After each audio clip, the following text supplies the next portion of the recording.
が釣れましたか。いえいえ。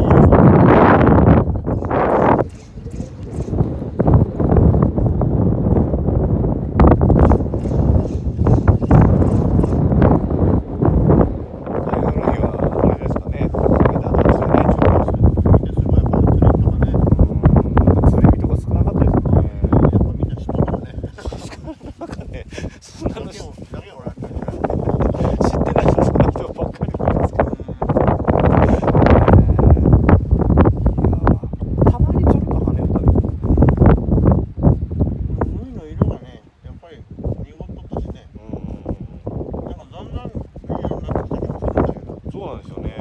それでもやっぱ当たりなかったですもんね。そうですね。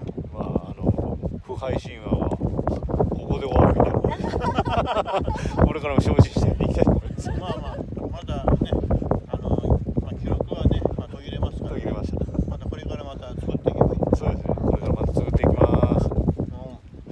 じゃあ、ご視聴ありがとうございました。